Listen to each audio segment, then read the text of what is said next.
GST on ocean freight in case of CIF contracts for import of goods from place outside India to India has always been a subject matter of discussion. Let's have a quick understanding of the issue and what's the situation right now. अब ये CIF contracts क्या होते हैं? CIF contracts के अंदर seller की responsibility होती है टू पे फ्रेट एंड इंश्योरेंस अमाउंट. इसका मतलब जो फॉरेन सेलर है वही ट्रांसपोर्टर अपॉइंट करेगा और फ्रेट और इंश्योरेंस की कॉस्ट ऐड करके इंपोर्टर को इनवॉइस रेज कर देगा. नाउ इंपोर्टर उस इनवॉइस के अमाउंट में जो फ्रेट भी इंक्लूड करता है उस पे BCD और IGST पे करेगी.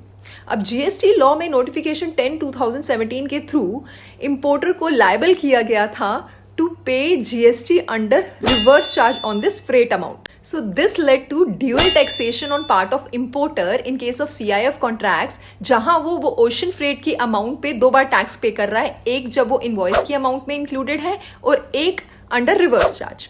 ये मैटर गया honourable Gujarat high court in 2020 and subsequently in Supreme Court in 2022, wherein it was decided that tax cannot be demanded twice and there is no GST under RCM on ocean freight. दोस्तों, recently government ने amendment करी है notification 10/2017 में, जहां पर ये relevant entry हटा दी गई है. इसका मतलब 1 अक्टूबर 2023 से GST on ocean freight under reverse charge on importers is not applicable. अब वो वाले केसेस जो इससे पहले हैं उन केसेस के लिए आप मोहित मिनरल्स जो गुजरात हाई कोर्ट और सुप्रीम कोर्ट की जजमेंट है उसका बेनिफिट लेके रिफंड क्लेम कर सकते हैं if it is with in time limit. Thank you.